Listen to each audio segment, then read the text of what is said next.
Hey, welcome back everybody. It's MTGO Seth, Speculation, Economics, and Finance. And I'm your host, Birdman, aka Making Smart Plays, aka MSP. And today we're going to do a little bit of metagame analysis. I'm excited to let you guys know that my $2,000 speculative portfolio I've been working on is very close to getting closed out, and within the next week or two I should be able to bring that to you. Should be a pretty sweet video. Today I'm going to be making some purchases. I'm going to try to drop some substantial tickets. I've been talking about some low to mid-rangey specs. Today I just kind of wanted to do this, and instead of pre-rehearsing it or anything, just actually record while I'm doing what I do, so you guys can get a sense of some of the factors that I'm looking at when I do what I do. So anyway, let's just jump right into this. Today, once again, we're looking at Gideon. This is just a card. You can just keep going back to this well and keep making money. And look, if you're listening to this show, if you're one of those handful of people that have found my obscure show, this show is all about basically helping you get value in Magic Online, helping you make more tickets than you otherwise would have. And I guarantee you, if you follow this show, you're tapping into a real gold mine of information that, you know, almost nobody else out there is paying attention to. So anyway, let's take a look here at Gideon, and as we can see, he's at a fairly low point. Again, his all-time lowest price, $13.50. Right now he's sitting at $16.38. All-time highest, 38 tickets. Now, the first thing you got to be hesitant about with Gideon is the fact that it's a BFZ card, Battle for Zendikar. So this guy is going to be rotating now in about 3 more months, and you got to be super careful because it's a ticking time bomb. But, you know, if you're not willing to take some risks, you can't make some rewards. You know, I thought about buying more of these if they ever hit 15 just on principle. But where it's at right now at 16.38, I'm going to buy some more anyway. I'm probably going to buy these, I don't know, we'll see, maybe up until they hit 17 tickets or something like that. Because there's some factors at play right now where I feel very confident that if everything fell into place properly, Gideon's price could really explode.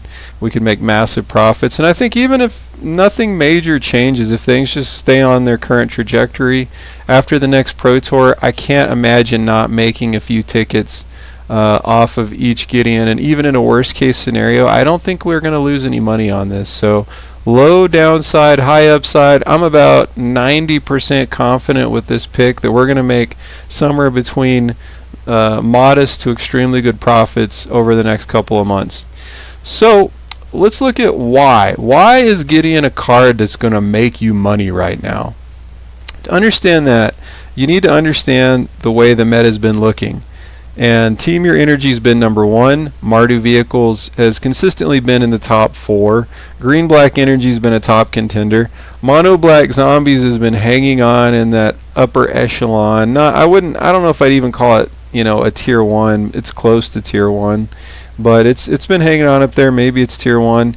But there's a new kid in town, and that new kid is White Blue Monument. And if you look around on MTG Goldfish, you're going to see that its metagame share that's being reported is 6.31%. But the way that MTG Goldfish gives you these numbers is not an instant evolution. It very slowly, gradually tweaks these numbers, maybe to avoid making a knee-jerk reaction to what the meta is based on a small sample size. However, this means if you're paying close attention, based on a very small blip on the radar, you can realize something big is happening. So if you look at the results for today from Magic Online, you're looking at, what do we have, July the 6th, 2017. And again, these are not all the 5.0 deck lists from the Competitive Standard League, but I think we're getting maybe a random chunk of half of them or a quarter of them or something like that. And I think this stuff is fairly representative. And when you take a look at it, there's something crazy going on here, because we've got 1, 2, 3, 4 White Blue Monument decks. And this is kind of absurd when you realize that Wizards only gives us 10 deck lists every day from any particular league. So when you go through and you see that you've got 4 White Blue Monument decks, and this isn't even a deck that's really firmly established yet. It's kind of an up-and-comer. People are starting to figure it out. There's also a White Blue control list, And it's worth pointing out that there's a Mardu deck list mixed in there, and there's some random white deck. So we have all this going on, and what this means is Gideon is about to pick up some more of the metagame in terms of the share of decks that he's listed in that are at the top, which is what drives a lot of pricing in Magic Online.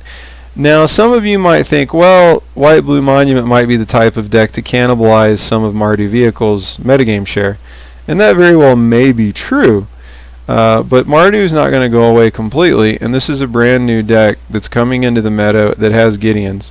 Now, again, before we get too carried away, some of you might be like, well, does the deck really run Gideon? And it's a deck that primarily runs Gideon in the sideboard.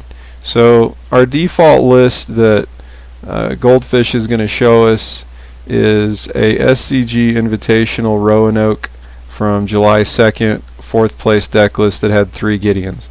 But to get a better idea, we can look at the 4 deck lists that were posted today, and maybe just to round it out and give ourselves a little more info, we can pick up another 4 deck lists that have come in over the last few days. And what we find are 3 Gideons in 1 deck list, no Gideons in the next deck list we look at, then 3 Gideons, all of this primarily on the sideboard, 4 Gideons, 3 Gideons, 3 Gideons. I know this is like a song, right? Give us a few chords in the background. We're start our 3 Gideons pop song here for Magic, and there we go, 3 Gideons again. And there's a very reasonable chance that the one list that didn't have Gideons didn't drop Gideon because they were doing something really next level. It's possible it was just someone who said, you know what, this deck is a deck that's around $150 in terms of online or paper, either way, I guess. And if you drop Gideon, the deck gets about $50 cheaper.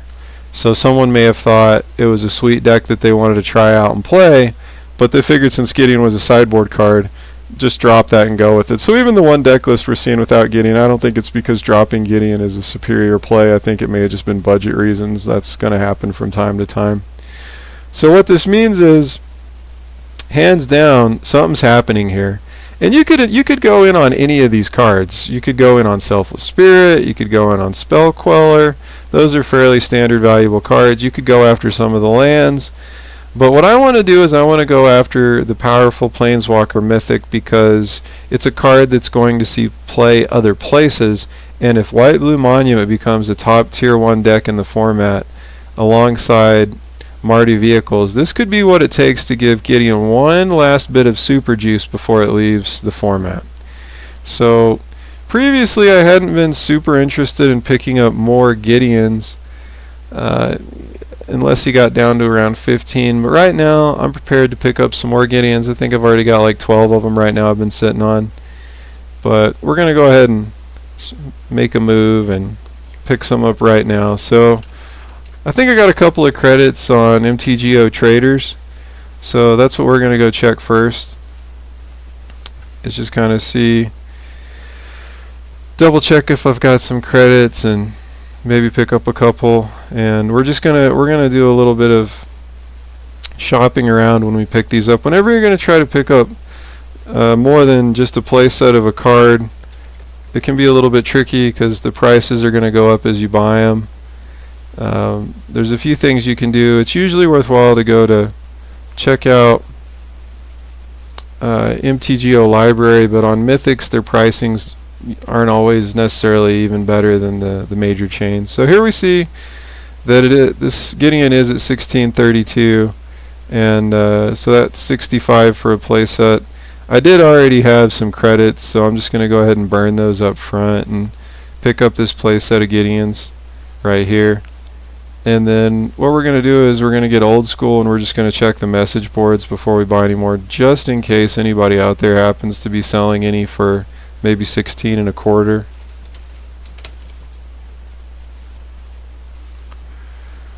So we're just kind of looking through this info on here. A lot of people advertising to buy, a few people advertising to sell at prices that are more expensive than the major chains. I don't know why in the world people do that.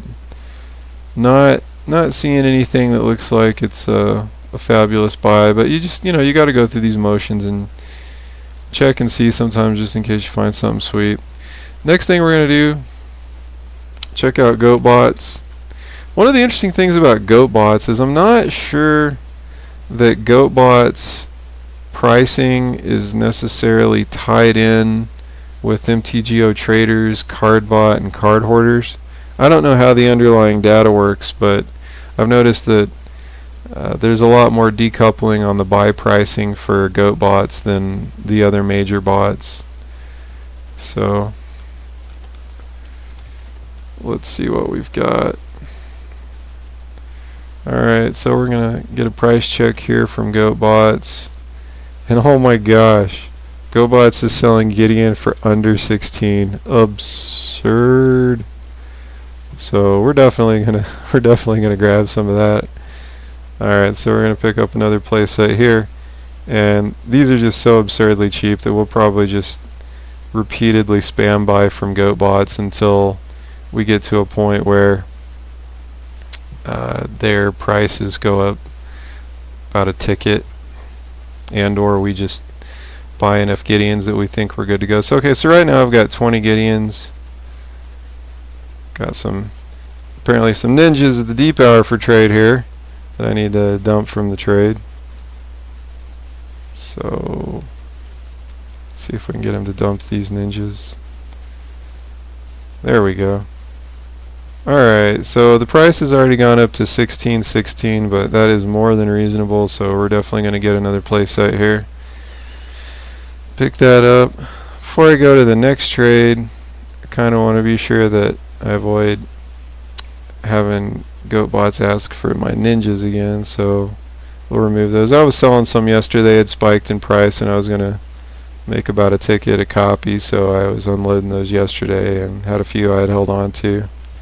Alright, here we go. So now we're going back in, and the methodology here is pretty simple. Right now I think GoatBots is probably one of the cheapest places on the market, so we're just going to keep tapping that well until we get up around 1640 or something like that, probably.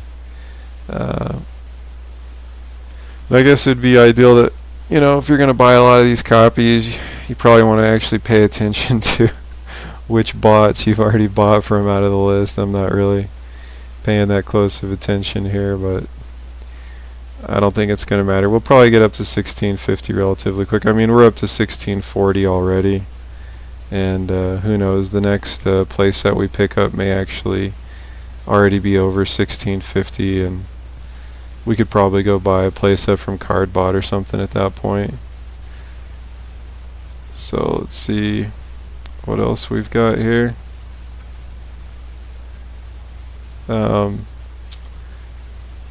So primarily today I just wanted to kind of show you guys a spec that I'm picking up right now that's a standard spec that's one of the more valuable mythics in the format.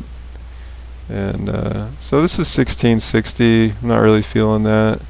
Now normally when you buy from one chain, prices will go up on another chain, but again, I get the sense that whatever data GoatBot uses, whatever kind of system it's utilizing, apparently the other bots aren't tied in with it, because I don't think the purchasing we just did over at GoatBot is actually going to result in more expensive prices here when we check Cardbot. I'll bet this is still under 1650.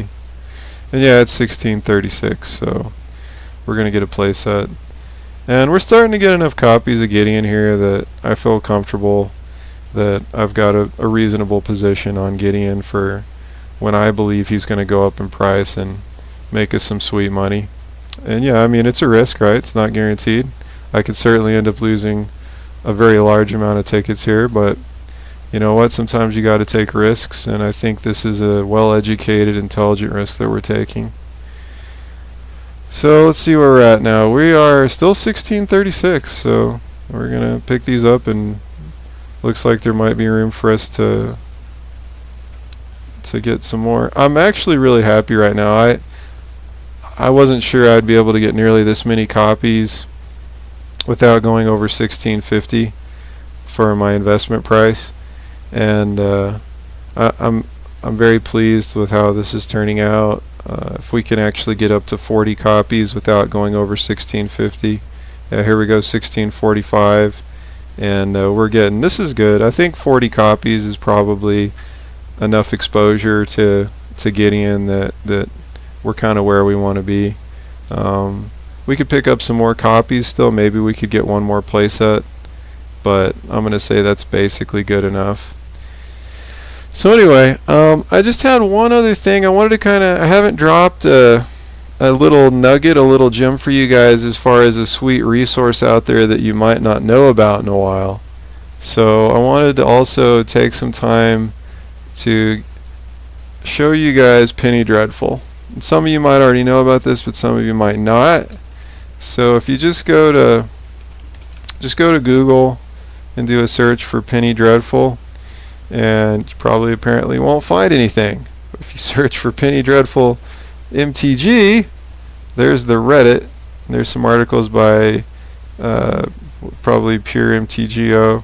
Looks like we're still not finding anything. So let's do a search for the gatherling, because that's basically the default. So here we are on the gatherling. This is basically a great site to know about just generally, because it's got a lot of player run events. And if you are someone who is either on a very limited budget, or you're someone who just likes to save money wherever possible and enjoys having fun without money becoming the primary issue, then the gatherling is an absolutely fabulous place that you need to know about. And there's a lot of value to be had here just knowing about this. If you're not someone who's already grinding leagues and stuff like that, if you're grinding leagues, this may not even really be worth your time. But if you want to, play in a tournament that's fun, that's free, and you can win some prizes if you do well, then this is definitely the place for you. And I want to take this to the furthest extreme by highlighting Penny Dreadful, which is a format where all of the cards in the format cost 1 penny, which is kind of absurd, but that's the format. Now, the way they do this is at the very start of the format, they only include, at the very start of a season for the format, I should say, they only include cards that are worth, I think, a penny, maybe 2 cents, I forget. And then over the course of a season, sometimes a few cards will spike up, and go up to like 5 or 10 cents or something like that. So if you're getting in during the middle of the season, there might be some pricier cards. But if you hop in, basically at the start of a season, you're going to be able to build a full deck for, a ticket, I guess even less than a ticket. Anyway, if you sign up on the gatherling, and then you can log in, and then you can go to events, and then you can check out these events, and you can actually sign up and register to play these events. You can also go to the metagame, and you can pull up some of the previous Penny Dreadful events that have launched, and from there, looks like we got a little, there we go, filter events. So here's all the recent Penny Dreadful events, and if you pull up, say, this 3.1, what's really cool is, well, looks like that's currently in the process of running right now. But let's go back to last week. You'll actually be able to see the Penny Dreadful decks, so you can actually feel out the metagame by looking back over previous events. So for example, the deck that won the event is right here. You get a full deck list. You can actually, not only do you get deck lists, but you get to see what the deck lost to, and you can pull up what that person was playing, and so you can also see what the deck might be susceptible to losing to. But this is just a sweet site, and let me just put this out there so you have a sense of what you can do with this. Let's say you're brand new to Magic and you just dropped $10 to get an account. You can basically liquidate all of the stuff that you're able to liquidate that Wizards gives you. Put that money all into building Penny Dreadful decks. Grind Penny Dreadful for a while, because you could buy into multiple different decks for just 5 tickets. You could grind that and easily from your winnings be able to afford to buy and play any and or all Penny Dreadful decks. And then eventually, once you started doing well enough in this format, you could use your winnings to stair step maybe into some of the cheaper pauper decks, and from there maybe use your winnings to stair step into better pauper decks, and then use those winnings to stair step into standard or modern or whatever. But the point is, if you're willing to grind and dedicate yourself enough, well, actually, I guess the better means might be actually just to grind on here with this Penny Dreadful stuff, and then maybe get a pauper deck to also play on Gatherling, because then you could play that for free and just kind of build up some decks you could start playing in all the free events and start getting some winnings and using that to get better decks and get more winnings, and then eventually work your way into leagues. And theoretically, you could actually build a card empire on Magic Online without ever spending another penny past what you spent with the start of your account. So if that's something that appeals to you, then this is definitely the place for you. So anyway, that's really all I've got for today. Got my Gideons. I'm fixing to go sell some cards, but won't bore you guys with that stuff.